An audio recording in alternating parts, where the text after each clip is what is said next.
Salut à tous, on se retrouve pour une vidéo spécialement consacrée au talent dans le football. C'est un sujet important et pour moi assez intéressant parce que chaque saison, on voit beaucoup de joueurs très talentueux qui arrivent et puis on leur promet un avenir très glorieux, mais on se rend compte assez vite que la plupart vont nous décevoir ou vont pas réussir à avoir la carrière qu'ils devraient avoir. Et aujourd'hui, on va vraiment se concentrer sur les joueurs offensifs. C'est vraiment ce sur quoi je veux me concentrer et ce sur quoi je pense que c'est un peu plus intéressant d'en parler parce que des joueurs à vocation défensive, c'est pour moi plus complexe et il y a beaucoup de données en plus à prendre en compte. Moi, là, je vais me baser sur 4 points en particulier. Je pourrais parler encore de plein d'autres choses, mais l'idée est vraiment de faire une vidéo pas trop longue non plus. Le premier point, c'est la compréhension du jeu. Et là, je vais prendre le cas de notre cher Ousmane Dembélé. Comme vous le savez, il a tout pété très jeune dans sa carrière à Rennes, à Dortmund. Il a vraiment été très impressionnant et c'est un joueur, bien évidemment, qui a des facilités sur le terrain qui sont pas forcément normales ou en tout cas qu'on n'a pas forcément l'habitude de voir. Le problème, c'est que quand il est arrivé au Barça, certes, il y a eu des blessures, certes, il y a eu des coachs qui n'étaient pas forcément très compétents, c'était une période où le club n'était pas forcément au top. Maintenant, c'était pas non plus une catastrophe au moment où il est arrivé. Et le problème, c'est que lui, quand il a eu du temps de jeu en tout cas, sa compréhension du jeu n'était pas bonne. Déjà, son jeu sans ballon était vraiment, pour moi, inexistant. Et puis, son positionnement, à chaque fois, il avait des difficultés. En fait, c'est un joueur qui devait jouer au poste d'ailier, mais il repiquait beaucoup dans l'axe à chaque fois parce qu'il voulait toucher un maximum de ballons.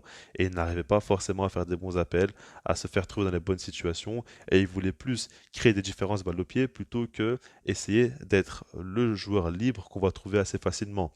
Et ça a été un gros problème. Alors, bien évidemment, avec le temps, il s'est amélioré. On a vu que Xavi, notamment, l'a beaucoup aidé à ce niveau-là. Mais moi, je parle surtout du début d'Ousmane Dembélé avec le Barça. Les premières saisons ont été vraiment compliquées pour lui, j'ai trouvé.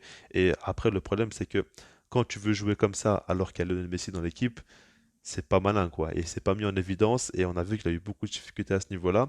Donc, pour moi, la compréhension du jeu, c'est extrêmement important. En fait, c'est simple. Si vous regardez par exemple un joueur en tant qu'ailier qui comprend très bien le jeu, qui apporte beaucoup au pressing, qui se place très bien, qui fait de bons appels, qui n'est pas forcément très bon techniquement, bah, il sera peut-être plus utile qu'un joueur qui lui est très à l'aise dans la contre-1, est très déséquilibrant, mais qui n'est pas forcément trouvé dans les bonnes zones. Ça, il faut le prendre en compte. Le second point, c'est le mental. J'en parle très souvent et à ce niveau-là, je parlais donc de cas positifs. On va parler par exemple de Kvaratskhelia, le joueur du Napoli, qui lui a un talent dingue, on le voit sur le terrain, mais qui a aussi un mental dingue. Et c'est ça qui l'aide pour moi à être aussi régulier et à performer.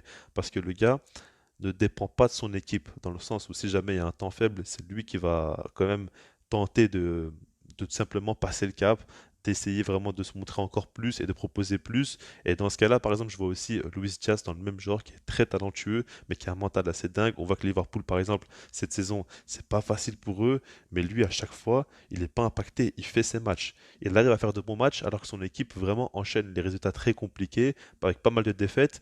Et ça prouve vraiment que c'est extrêmement important. Parce que si tu as du talent et que tu te dis, oh là là, moi j'ai le niveau, j'arrive à faire de bons matchs, mais mes coéquipiers, eux, sont pas au top, et tu baisses un petit peu en, on va dire, en exigence par rapport à toi-même, bah, du coup, ça va pas aider et ça va pas le faire.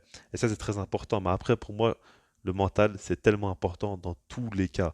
Et je pense que je pourrais en parler dans toutes mes vidéos, donc il faut vraiment que je me calme à ce niveau-là. Mais pour moi, un joueur extrêmement talentueux qui n'a pas forcément beaucoup de mental ou qui peut flancher assez facilement, bien évidemment que ça lui amène beaucoup de limites. Le troisième point concerne l'environnement, et là je parle surtout du club dans lequel il va jouer. Parce qu'un joueur peut être extrêmement talentueux, il ne faut pas oublier que le football ça reste un sport collectif, c'est 11 joueurs contre 11 joueurs, et t'as beau être le plus fort de tous, si jamais ben, tes coéquipiers ne suivent pas, n'arrivent pas à te trouver, font des matchs catastrophiques, tu peux rien faire. On peut parler par exemple d'Alain Saint-Maximin, qui lui, à Newcastle, bah, c'est pas honnêtement le plus simple. Je pense qu'il a quand même beaucoup de concurrence en première ligue.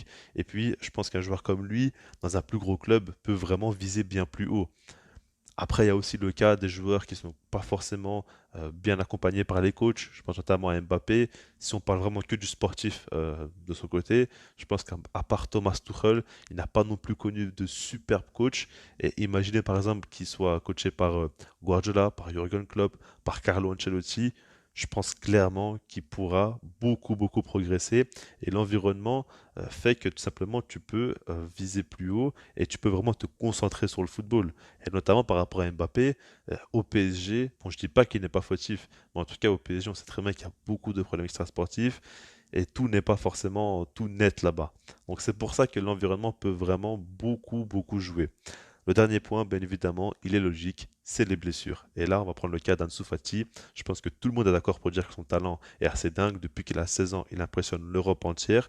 Il marque facilement, il propose dans le jeu, il arrive à combiner avec les joueurs. Il subit pas trop la pression, en tout cas, il arrive à bien la gérer. Malheureusement, il enchaîne blessure sur blessure. Il n'arrive pas à revenir à 100%.